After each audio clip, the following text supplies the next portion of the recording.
The letter that changed everything to story begins on a quiet morning in Mountain View, California. The sun was just peeking over the hills, spilling soft golden light into Sundar Pichai's sleek, glass-walled office. He sat at his desk, flipping through a stack of reports, when his assistant walked in, holding a plain brown envelope. It had no return address. It was old, worn at the edges, as if it had traveled a very long way. "Sir," she said softly, "this was left at reception." "They said it's urgent." Sundar thanked her, feeling a strange heaviness in his chest as he took the envelope. He rarely received handwritten letters. His life had become a blur of emails, presentations, and board meetings.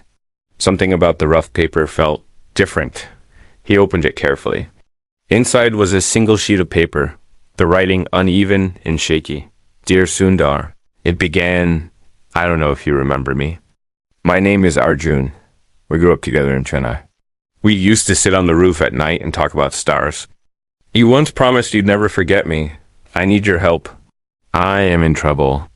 Sundar froze, staring at the words Arjun. He hadn't heard that name in decades. Memories of dusty streets, laughter, mango trees, and endless summer nights came, rushing back.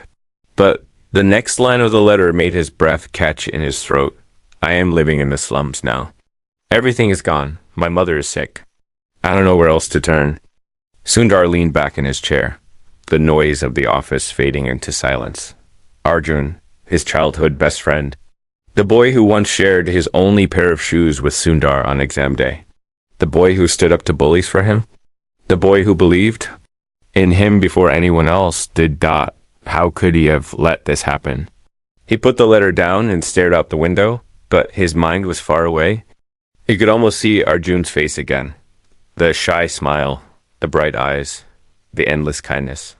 His heart ached. He thought of all the years that had passed, all the choices he'd made, all the roads he'd taken, while Arjun had been left behind. He looked at the last line again. "I need your help." A knock at the door broke his thoughts. It was his assistant again. "Sir," she said, "your next meeting is starting." Sundar stood slowly. "Cancel everything," he said quietly. "Everything, sir." He nodded. Everything. For the first time in years, Sundar felt something deep inside him awaken. It was a quiet but fierce determination, the kind that once drove him out of his small town and into the world. He knew what he had to do. He walked out of the office, ignoring the confused looks of his team. He got into his car and told his driver to take him straight to the airport. The driver glanced at him in the mirror but said nothing. On the way, Sundar pulled out his phone and searched for Arjun. Nothing came up.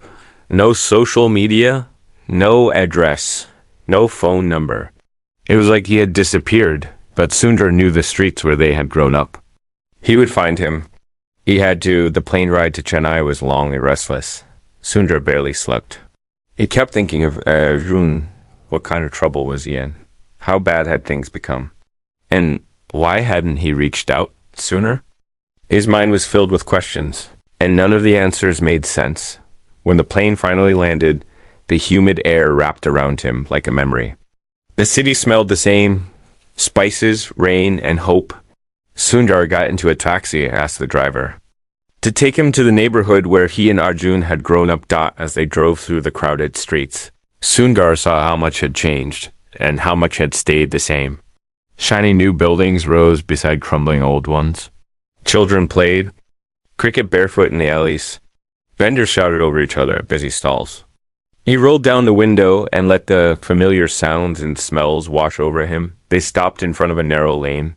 Sundar stepped out, his heart pounding. He walked slowly down the street, scanning the faces around him, looking for a glimpse of his old friend. He stopped at a small tea stall where an old man was pouring chai. "Excuse me," Sundar said gently. "Do you know Arjun? He used to live here." The man squinted at him. "Arjun? Which Arjun?" "He grew up here," Sundar said.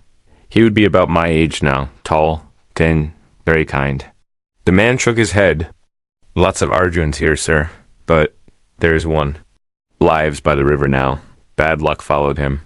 Lost everything." Where by the river? Sundar asked urgently. The man pointed down the street. Follow the path. You'll find him. Sundar thanked him and started walking, each step heavier than the last. The lane grew narrower and darker. The air smelled damp and foul. Children stared at him with wide eyes. He could feel the weight of their gaze, their curiosity, their suspicion. Finally, he reached the edge of the river. The water was brown and slow, littered with debris. Makeshift huts lined the banks, patched together with tin and cloth. Sundar stood there, his chest tight, unsure which way to go. Then he saw a figure sitting alone on the bank, staring at the water. The man's clothes were torn, his hair unkempt, his posture weary. Something in Sundar's heart told him. This was Arjun. He walked closer, his footsteps crunching on the gravel. The man didn't look up. Arjun? Sundar said softly. The man turned slowly. His eyes met Sundar's, and for a moment there was no recognition. Then something flickered there. Shock, disbelief, and a deep, aching sadness. Sundar? The man whispered. Sundar felt his throat tighten. Yes, he said. It's me. Arjun stood up, swaying slightly as if he couldn't believe what he was seeing. His eyes filled with tears. Sundar reached out instinctively, but before he could say another word, Arjun stumbled backward and shook his head. Why are you here? Arjun asked, his voice breaking. You shouldn't have come. Sundar frowned. I had to. You asked for help. But Arjun looked away, his face hardening. You don't understand? You can't help me now? Arjun, please, Sundar said. Tell me what happened. Arjun stared at the river, his hands clenched into fists. Then he whispered something that made Sundar's blood run cold. You're too late? Before Sundar could react, Arjun turned and walked quickly into the maze of huts, disappearing from sight. Sundar stood there, stunned, his heart hammering in his chest. He didn't know what Arjun meant, but he knew he couldn't leave now. He had to find him again. And this time, he would not let him slip away. But deep down, Sundar could feel it. Whatever was waiting for him was darker and more complicated than he had ever imagined. He took a deep breath, staring at the path where Arjun had vanished, and whispered to himself, I'm not leaving without you. And then, in the quiet, a scream rang out from the direction Arjun had gone. A sharp, desperate cry that chilled Sundar to his bones. Without thinking, he ran toward the sound. Asterisk to scream in the dark. Scream tore through the humid air like glass shattering on stone. It was high and sharp, but it also carried something even worse than pain. It carried despair. Sundar froze for a single heartbeat, the sound of it still ringing in his ears. Then he bolted forward, his polished shoes slipping on the muddy ground. He didn't care. He ran, ducking between the narrow rows of huts where sheets of tin and sagging canvas flapped in the breeze. The scent of wet earth and smoke was thick, and the faint light of the river behind him quickly gave way to shadows. He stumbled once, his hand catching the edge of a rusted wall, scraping his skin. But he didn't stop. The scream came again, farther now, weaker, but still enough to drive him forward. His breath came fast and ragged. He felt sweat running down his back, but he barely noticed. Children scattered out of his path, staring at him with wide eyes as he passed. A woman leaned out of a doorway, clutching a baby, her expression unreadable, then disappeared back inside. Sundar's heart pounded louder with every step. In the pit of his stomach, he already knew that the scream belonged to Arjun. He turned a corner sharply and nearly collided with a boy carrying a bucket of water. The boy dropped it with a clang, and water splashed across the ground. Sundar grabbed his shoulders, gasping, Did you see a man run this way? Tall? Thin? The boy just stared at him, eyes fearful, and pointed down a darker alley where the huts grew even more cramped and crooked. Sundar didn't wait for more. He took off again, his mind swirling with questions he didn't dare speak aloud yet. The alley opened into a small clearing where the smell of decay was stronger, where piles of trash smoldered faintly and rats skittered away at the sound of his approach. He stopped suddenly. Ahead of him, the dim glow of a single lantern illuminated two figures. One was Arjun, on his knees, clutching his stomach as though struck. The other was a man Sundar had never seen before, broad-shouldered, with a face partly hidden in the shadows, holding something that glinted in the weak light. "Arjun!" Sundar cried, stepping forward. The man's head snapped up at the sound. His eyes caught the light for a moment, hard and cold, like stones pulled from deep water. He took a single step back, then turned and vanished into the darkness. Sundar ran to Arjun's side, dropping to his knees. "Arjun!" "What happened? Who was that?" Arjun's breath was shallow. He shook his head weakly, his fingers digging into Sundar's sleeve. His voice was barely more than a whisper. "You shouldn't have come." "Don't say that," Sundar said, firmly, gripping his shoulders. "I came because you asked me. I'm here now. Nothing else matters." "Who was that man? Why is he after you?" Arjun winced, closing his eyes. "Too late?" he murmured again. Sundar looked around wildly. Nobody was coming to help. The clearing was quiet now, as though the scream had driven everyone back into their homes. He pulled Arjun to his feet, throwing one of his friend's arms over his shoulders. "Come on," Sundar said through gritted teeth. "We're getting out of here." But Arjun resisted weakly, his legs dragging. "You don't understand. Then explain it to me," Sundar demanded. "Because I'm not leaving you here. Not now. Not ever." Finally, Arjun gave in and let Sundar half carry him back toward the main street. Each step felt like it took forever. Sundar's expensive shirt clung to his skin, damp with sweat and blood. He couldn't even tell whose blood anymore. But his grip on Arjun never loosened. They emerged back into the light of the street, where a few people stared at them openly now. Sundar caught sight of the tea stall again and made his way there. The old man who'd given him directions earlier stood frozen, watching them approach. "Help me," Sundar said hoarsely. "He's hurt. Where's the nearest clinic?" The old man frowned, looking around nervously. "There's no clinic here," he said finally. "You have to go into the city," but he hesitated. "But what?" Sundar asked sharply. "That man," the old man said in a low voice. "The one you saw, you shouldn't have interfered. He doesn't forgive? If he sees you again?" He trailed off. "I don't care," Sundar said. "Just tell me how." "To get to the city?" The man shook his head, then finally gestured toward the road. "There will be a taxi stand by the market." "Take him and go?" "No." Sundar nodded his thanks and kept moving, his arms still around Arjun. The walk to the market felt like an eternity, and Sundar kept glancing over his shoulder, half expecting to see the shadowy figure following them. But no one came at the taxi stand. He all but pushed Arjun into the back seat of the first cab.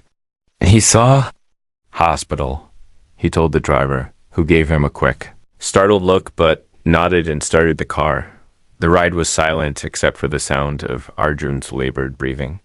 Sundar kept a tight hold on his friend's hand, as though afraid he might slip away completely.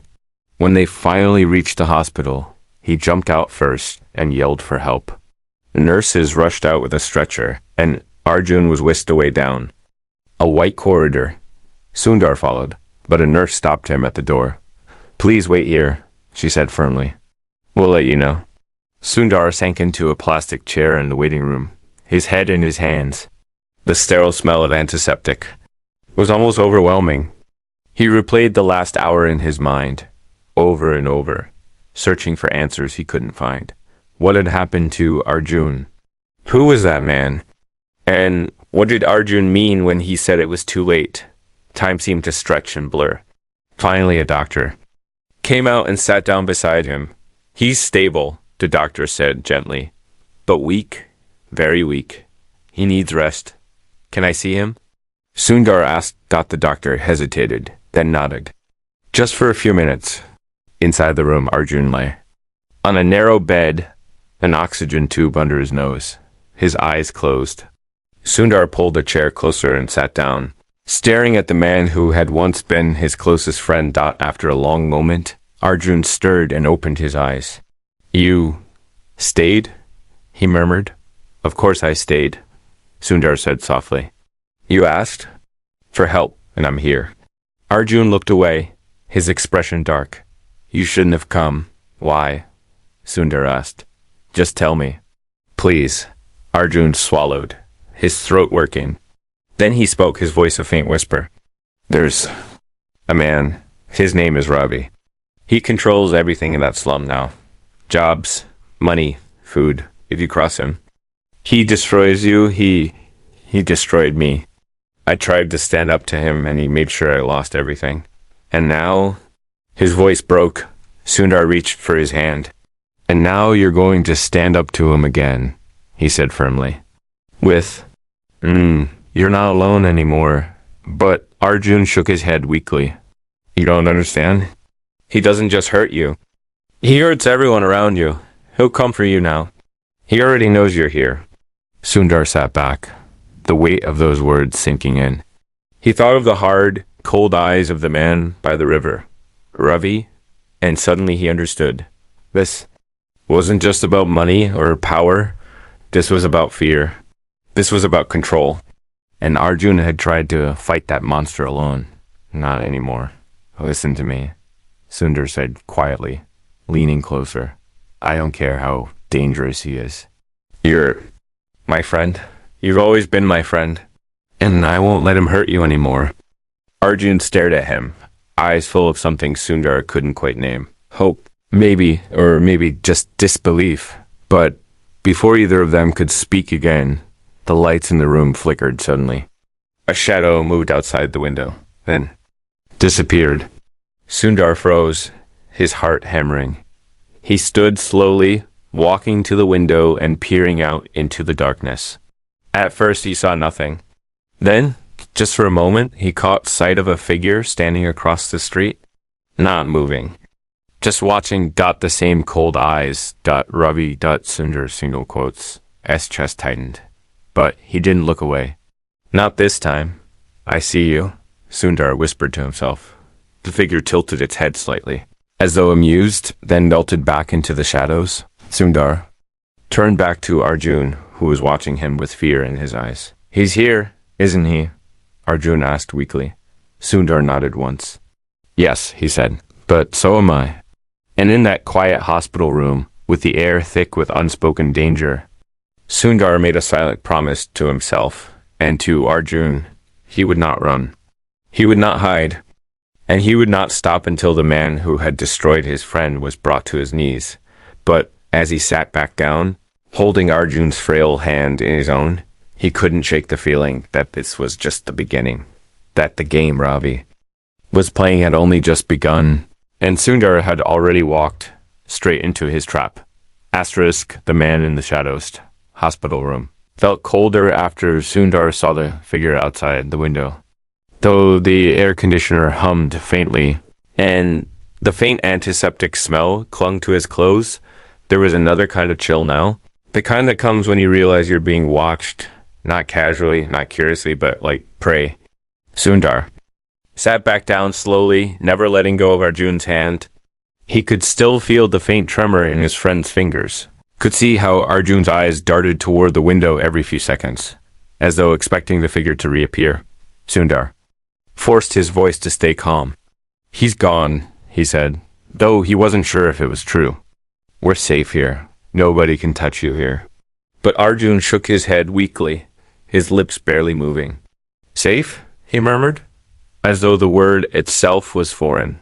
There is no safe place. Not from him. Sundar looked into Arjun's face, so different now from the boy he'd grown up with, and yet somehow the same. The same quiet dignity, the same dark eyes that once dreamed of stars, now clouded with something else entirely, fear, and something even worse than fear. Resignation. Arjun, Sundar said softly but firmly, leaning closer. Listen to me.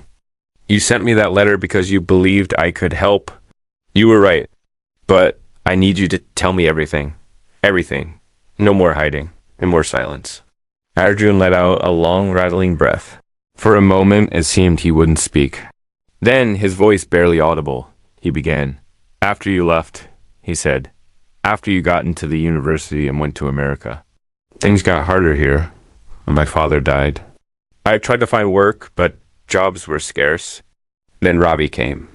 He swallowed hard. At first, he seemed generous. He lent money to people, gave them work, food. But it was a trap. If you couldn't pay him back, he took everything, your home, your dignity. If you spoke against him, he made you disappear. Nobody dared stand up to him. Sundar listened, his jaw tightening with every word. And you stood up to him. Arjun closed his eyes, a single tear slipping down his cheek. I couldn't watch him hurt others anymore. He was forcing children into his work, beating people. I reported him to the police. I thought they'd help, but he owns them too. The next day, my shop burned down. My mother was attacked, and his voice cracked. He made sure everyone in the neighborhood turned their back on me. Nobody would even speak my name. And now I am nothing. Sundar felt a heavy weight settle in his chest. All those years he'd been away, building a life, becoming someone important. And his best friend had been fighting a losing battle against a man like Ravi, alone. He reached over and gripped Arjun's hand tighter.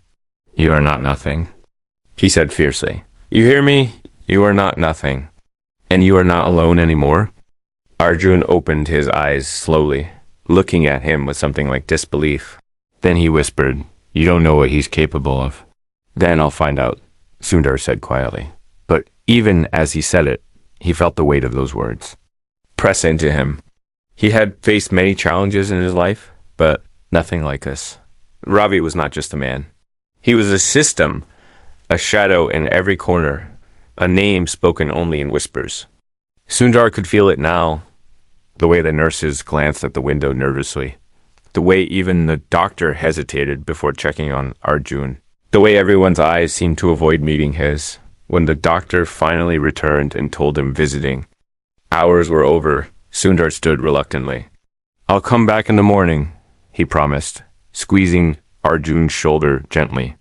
Rest, we have a lot to plan. Arjun gave him a faint nod, though his eyes still held that same quiet despair dot as Sundar stepped out into the hallway. The sterile white walls felt more like a cage than a refuge. He walked slowly toward the exit, his mind already calculating. He needed information, he needed allies, and he needed to understand exactly what kind of man Ravi was. Outside, the night air was thick and heavy, carrying the faint scent of smoke from the riverbank.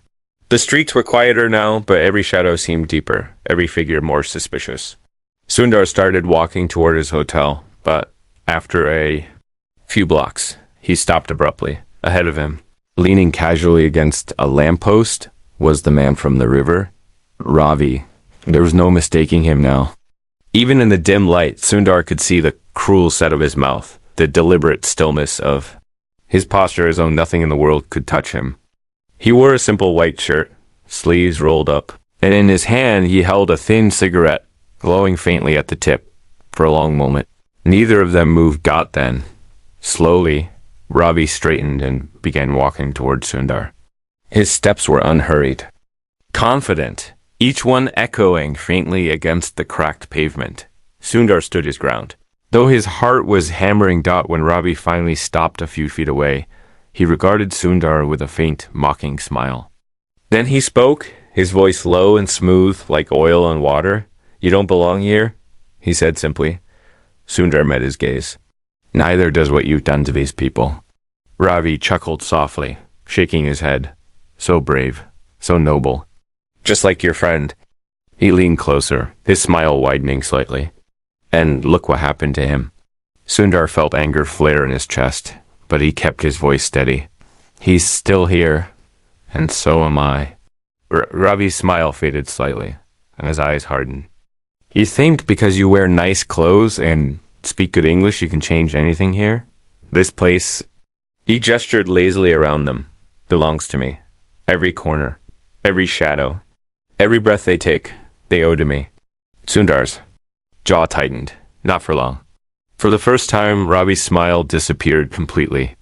He stared at Sundar in silence for a moment, then flicked his cigarette onto the ground and crushed it under his heel. You should go back to your glass office and your big meetings, he said coldly. If you stay here, you'll lose everything. Just like he did.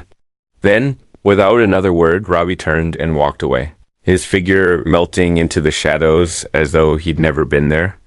Sundar stood there for a long moment, his hands clenched into fists, his breath coming fast.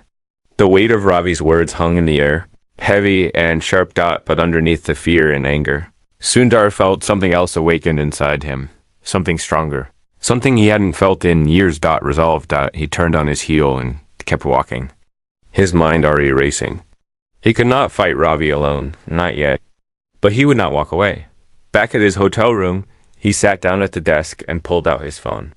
For hours, he called contacts, sent messages, scoured the internet for anything. Reports, names, old news stories. But the more he searched, the more he realized how deep Ravi's roots went. There were no official complaints that led anywhere. No articles, no records. Everything that might have exposed him seemed to have been erased, buried, or silenced. But just as he was about to shut the laptop in frustration, he saw it, a small post on a forgotten blog, years old. A single line that made his heart skip a beat. If you're reading this, it means I didn't make it. But Ravi can be beaten. The key is hidden where it all began. The post was signed only with an initial R. Sundar leaned back in his chair, the words echoing in his mind. The key is hidden where it all began. He knew what he had to do. The next morning. Before dawn, he slipped quietly out of the hotel and made his way back to the old neighborhood where he and Arjun had grown. The streets were still quiet, the air cool and damp. He walked slowly, his eyes scanning every corner, every crack, every doorway, until finally he stopped in front of the building that had once been their school. It stood there still, though. The paint was faded and the windows were cracked. The gate hung off its hinges and weeds grew through the cracks in the stone. But the memories came flooding back, the smell of chalk, the sound of laughter, the rooftop where he and Arjun used to sit and dream about the future. He pushed the gate open and stepped inside. The air was heavy with dust, and each step stirred tiny clouds that caught the faint morning light. He made his way to the old classroom, then to the staircase, then finally to the roof.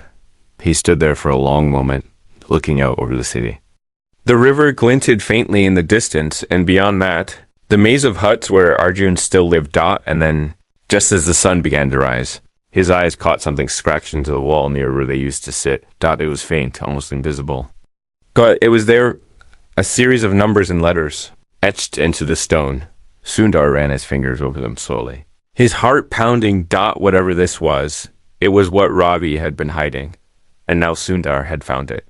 But as he turned to leave, he froze. On the street below, a familiar figure stood by the gate, looking up at him. Ravi. And this time, he wasn't smiling. The rooftop secret for a long moment. Sundar didn't move. He stood on the rooftop of the old school, staring down at Ravi's figure below. The man was perfectly still, his hands in his pockets, his head tilted back ever so slightly, as though he had been expecting Sundar to be there all along. The faint morning sun caught the edge of Ravi's face, but it didn't soften it. His expression was sharp, his eyes dark and steady, like a predator waiting for its prey to make a mistake. Sundar's breath caught in his chest. His fingers tightened unconsciously around the edge of the wall, where he'd found the numbers scratched into the stone. He could feel the imprint of them still under his fingertips, their meaning still a mystery, but already heavy with significance. It wasn't just a code. It was a threat, or a key, or maybe both. And Ravi knew he had seen it.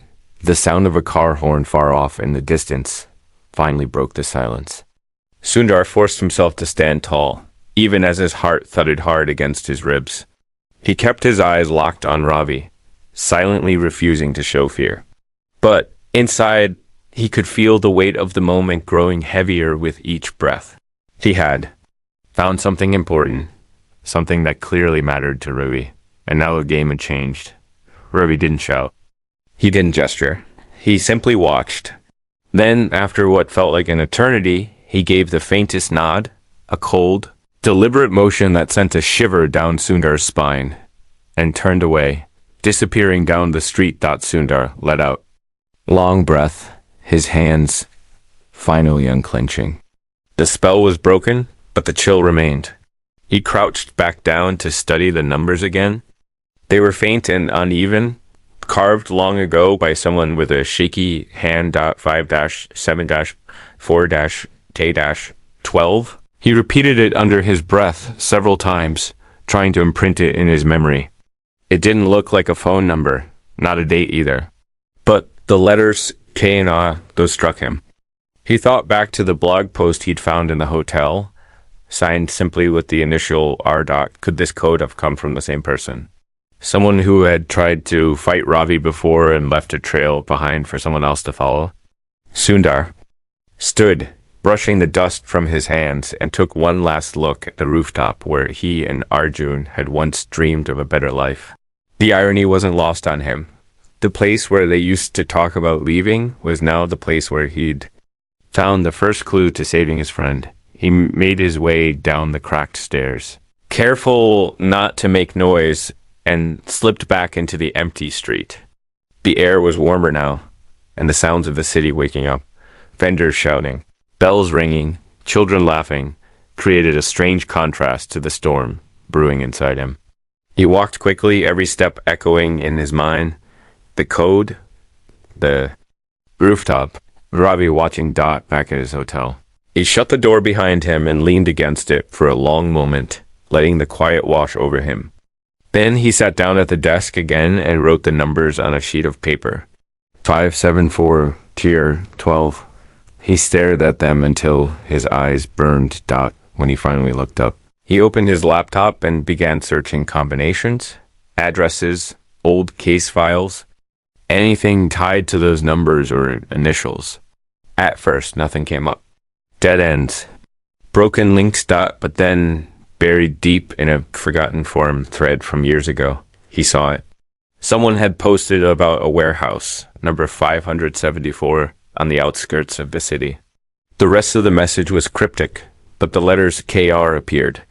Again, followed by one line that made the hairs on the back of Sundar's neck stand up. What he hides there can destroy him. Sundar stared at the screen, his mind racing. The warehouse was next step. Whatever Ravi was protecting was inside. And if the clues were right, it wasn't just about saving Arjun anymore. It was about exposing the entire rotten structure Ravi had built. But Sundar also knew he couldn't walk into that place alone. He picked up his phone and hesitated before dialing. The person he was about to call was someone he hadn't spoken to in years. Someone who had helped him once when he needed it most. Finally, he pressed the button. Hello? Came a groggy voice on the other end. Amit, Sundar said quietly. It's me. There was a long pause. Then, sharper now. Sundar. What's going on? I need your help, Sundar said. And I need it now. Amit exhaled loudly. You're in Chennai, aren't you? I saw your name in the papers last night. Said you were visiting your old neighborhood. But I knew that wasn't the whole story. It's not, Sundar admitted. I can't explain everything over the phone, but I need you to meet me and bring everything you've got. Another pause. Then Amit said, Where? The warehouse district, Sundar replied. Number 574. Amit swore under his breath. You're playing a dangerous game, my friend. That place. People who go poking around there don't always come back. I don't care, Sundar said. I'll explain everything when you get here. Just, please. Amit sighed heavily and said, Fine. Give me 2 hours. When the call ended, Sundar closed his eyes for a moment, letting the weight of the next step settle in. Then he grabbed his jacket and then slipped the piece of paper. With the numbers into his pocket on the ride to the warehouse district, the city seemed to shift around him. The bright colors and laughter of the morning markets gave way to dull, gray streets lined with factories and chain-link fences. Stray dogs slunk between piles of trash. The air grew thicker, it filled with the smell of oil and rust. When he finally arrived, the taxi driver gave him a wary look. You sure about this? The man asked, Sundar only nodded. He stepped out and looked up at the looming structure of Warehouse 574. It was massive, its walls streaked with grime, its windows dark and broken in places. Weeds pushed up through cracks in the concrete, and a faint metallic clang came from somewhere deep inside. Amit was already waiting, leaning against a battered car parked nearby. He wore a plain shirt and carried a small bag slung over his shoulder. When he saw Sundar, he shook his head slowly. "You really know how to pick a fight," Amit said grimly. "Thanks for coming," Sundar replied. Amit studied him for a moment. "You look different," he said finally. "Harder, like the boy I used to know grew up and decided he was done running." "I am," Sundar said. Simply. Amit nodded once, then glanced at the warehouse. "You know what's in there?" "Not yet," Sundar admitted. "But whatever it is, Ravi doesn't want anyone to see it." Amit's lips pressed into a thin line. "Then we'd better not get caught." Together they made their way to the side of the building, where a rusted door hung slightly open. Inside, the air was damp and cold, and the faint smell of mold clung to everything. Stacks of wooden crates and metal shelves loomed around them like silent sentinels. They moved slowly, their footsteps muffled by layers of dust. Somewhere in the distance, water dripped steadily into a puddle. Sundar's heart thudded louder. With every step, his eyes scanning the shadows for any sign of movement. Amit stopped suddenly and raised a hand. He pointed to a small office at the back of the warehouse. The door was ajar and a faint light glowed inside. They crept closer. The office smelled of stale smoke and paper. A single desk stood in the middle, covered in files and ledgers. Sundar's eyes fell on a locked metal cabinet in the corner, and on the floor in front of it, a faint chalk mark, K.R. "This is it," he whispered. Amit knelt and produced a small set of tools from his bag. In moments, he had the lock picked, and the cabinet open. Inside were stacks of folders, bundles of cash, and, most importantly, photographs. Sundar reached in and pulled out a handful of papers. They were contracts, forged signatures, lists of names, evidence of everything Ravi had done, and the photographs. Children working in cramped rooms, men being beaten, women weeping as their homes were taken away. Sundar's hands trembled as he looked through them. Each image, each piece of paper, was another nail in Ravi's empire. But before he could speak, the sound of footsteps echoed behind them, heavy, deliberate. Amit froze. Sundar turned slowly. And there, filling the doorway, was Ravi. His eyes locked on Sundar, and for the first time, there was no smile. Just quiet fury. "You really shouldn't have done that," Ravi said softly. Sundar swallowed hard, but he didn't. "Look away. It's over," Sundar said. Ravi's lips curved into something between a snarl and a grin. "No," he whispered. "It's just beginning." And before Sundar could react, two more men stepped into the room behind Ravi, larger, rougher, and each holding something that gleamed in the faint light. Amit glanced at Sundar, his face pale but steady. "What now?" he murmured. Sundar clenched his fists, feeling the weight of the evidence in his pocket. The heat of Ravi's glare and the silent promise he'd made to Arjun. "Now," Sundar said quietly, "we finish this." But even as he spoke, his mind raced, because he had no idea how and Ravi was already stepping closer. Asterisk, the breaking point. Air in the small office grew heavy. So heavy, Sundar thought he could feel it pressing against his chest.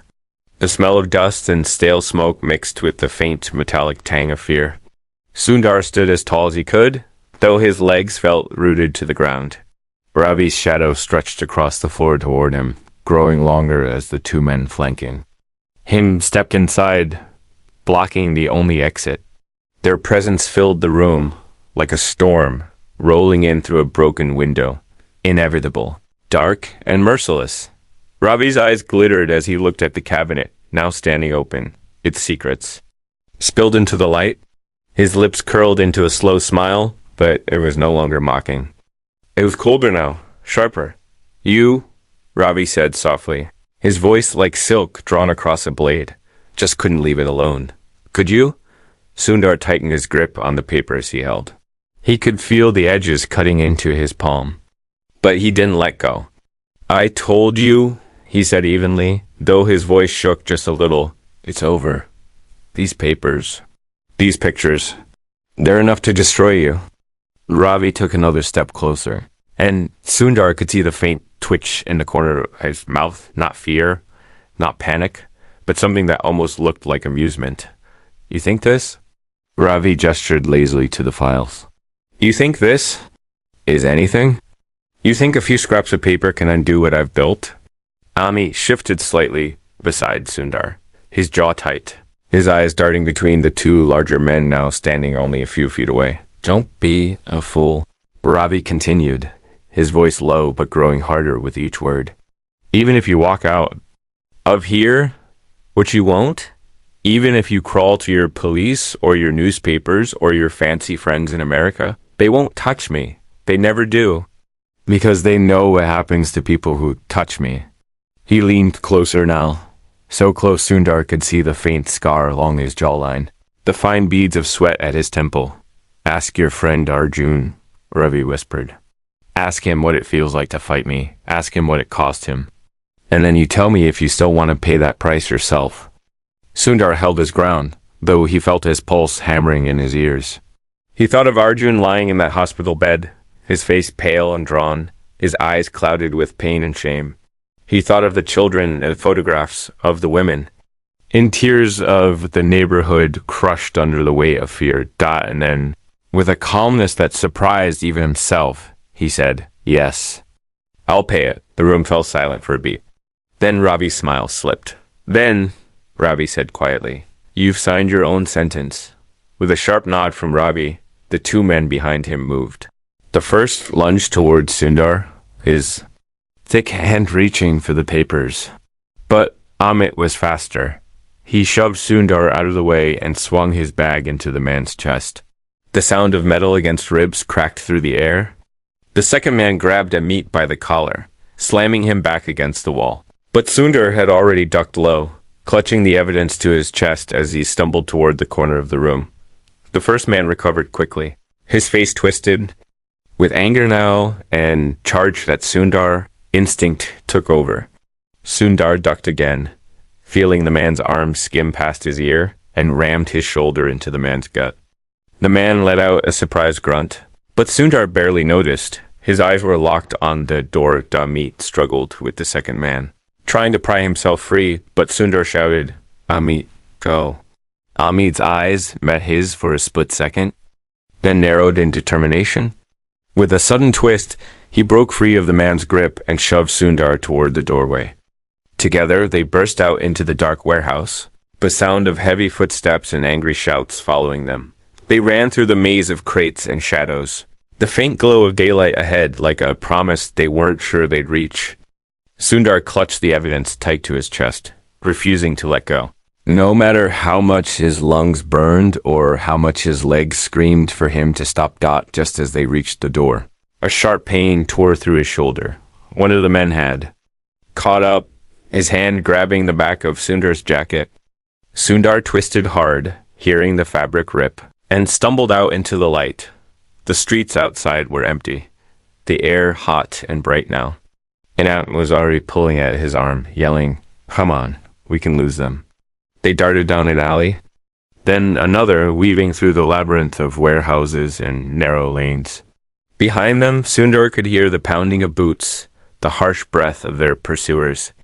But slowly, the sounds grew fainter, until finally, mercifully, there was only silence. They stopped in the shadow of a crumbling wall. Both of them doubled over, gasping for breath. Sundar leaned back against the bricks, closing his eyes, feeling the sweat trickle down his neck. His hands were still locked around the papers. Amit straightened first, wiping his forehead with his sleeve. He glanced at Sundar, his expression tight but impressed. You're stubborn, Amit said between breaths. I'll give you that. Sundar opened his eyes, still catching his breath, but managed a faint smile. Thanks for noticing. Amit shook his head with a dry laugh. You know this isn't over, right? Ravi doesn't let people just walk away. He'll come after you. He'll come after both of us. And probably Arjun, too. Sundar's smile faded. He knew Amit was right. But he also knew he couldn't stop now. Then let him come, Sundar said quietly. We'll be ready. Amit sighed and muttered something under his breath, but didn't argue. Instead, he reached for the papers, flipping through them quickly, his eyes scanning the pages. If even half of this is real, he murmured.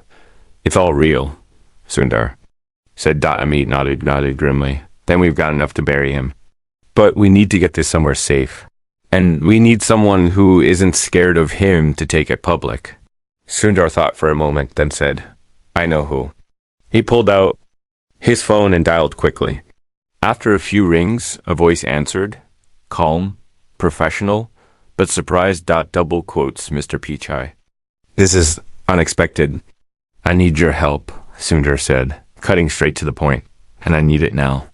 I have something that can't wait. There was a pause. Then the voice replied, Where can we meet?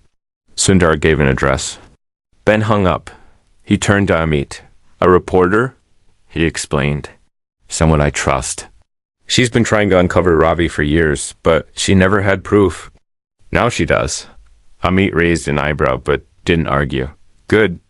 Let's move before they catch up. They made their way carefully through back streets, avoiding crowds and glancing over their shoulders every few minutes. Sundar could feel his nerves stretched thin, his body on edge. Every shadow seemed longer, every sound sharper, every face a potential threat. But he kept moving, kept his grip on the evidence, kept the image of Arjun's weary face in his mind like a beacon pulling him forward. Finally, they arrived at a small cafe tucked away in a quiet corner of the city. It was almost empty, just a few patrons sipping tea and chatting in low voices. They slid into a booth near the back, their eyes on the door. Minutes later, she arrived. Tall, poised, with sharp eyes that missed nothing.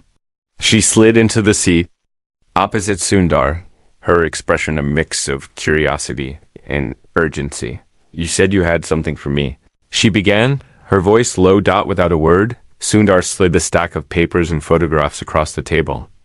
She reached for them, flipping through, quickly at first, then slower, her brow furrowing, her breath catching. When she finally looked up, her eyes were blazing. This, she whispered. This is everything. This is more than enough. Sundar nodded, his voice steady. I want it out there, everything, no deals. No silence, no fear. She stared at him for a long moment, then gave a slow, determined nod. Then we'll make sure the whole world sees what he's done. But just as she spoke those words, the cafe door creaked open. Sundar's stomach sank as his eyes lifted, standing. In the doorway, silent, motionless, was Ravi. Their eyes met, and for the first time, Sundar thought he saw something new in Ravi's gaze. Not amusement, not even anger, but something darker. And then, without breaking eye contact, Ravi took a slow step inside. The light in the dark room fell quiet the moment Ravi stepped inside. The soft clink of the door, as it swung shut behind him, sounded louder than anything else in the little cafe. A faint hush spread across the tables as people turned their heads and then quickly turned away again. As though afraid even to glimpse his face for too long, he didn't speak at first. He didn't need to. His presence alone filled the space like smoke, heavy, suffocating, impossible to ignore. He stood just inside the doorway, his sharp eyes fixed on Sundar, his hands calmly folded behind his back. But in that silence, Sundar could feel something beneath the surface, like a storm held in check only by the thinnest thread. Amit's hand shifted under the table toward his bag. But Sundar put a quiet hand over his arm and shook his head. Not yet. Not like this. The reporter looked between them, her sharp gaze flicking from Sundar to Ravi and back again. Her fingers hovered over the stack of evidence now sitting in the middle of the table, as though she already understood just how dangerous this moment had become. Slowly, Ravi began to walk toward them. His shoes clicked faintly on the tiles, deliberate and steady, each step measured like a hunter closing in on wounded prey. When he reached the table, he stopped and looked down at Sundar. You never learn, he said softly, his voice calm, almost gentle. You still think this is your world to fix, but it isn't. Sundar looked up at him, meeting his eyes without flinching. It isn't yours either, he replied, his voice low but steady. A faint smirk tugged at the corner of Ravi's mouth. You think you've won? He asked. His gaze shifted briefly to the stack of papers, then back to Sundar. You think those will matter? They won't. No one cares. Not really. They'll bury it. Just like they always do. The reporter spoke up then, her voice sharp and unwavering. Not this time. People will care. Because this time you left a trail even you can't erase, and now the whole world is going to see what you really are. Ravi's eyes slid toward her, cold and amused. The world doesn't care about your stories, he said, his tone dripping with quiet contempt. The world cares about power, and I am power. Sundar shook his head slowly. Not anymore, he said. Something shifted in Ravi's expression. Then, just for a second, the mask cracked, and Sundar saw what lay underneath. Not just anger, not just pride, but fear. Not fear of being hurt, but fear of losing control. Fear of being seen. And that was when Sundar knew. The fight was already over. Ravi reached forward suddenly, as though to snatch the papers from the table. But before his hand could touch them, Amit stood, blocking his way. The quiet scrape of his chair on the floor cut through the tension, and for a moment no one moved. Don't, Amit said simply. Ravi's hand froze in the air. His eyes narrowed. Then, slowly he let his arm fall back to his side. He straightened his shoulders, regaining some of his composure.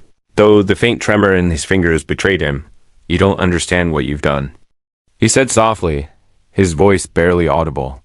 Sundar stood then too, pushing his chair back and facing Ravi squarely. Yes, he said quietly, I do.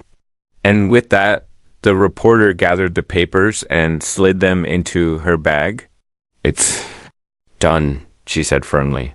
You can try to run. You can try to hide.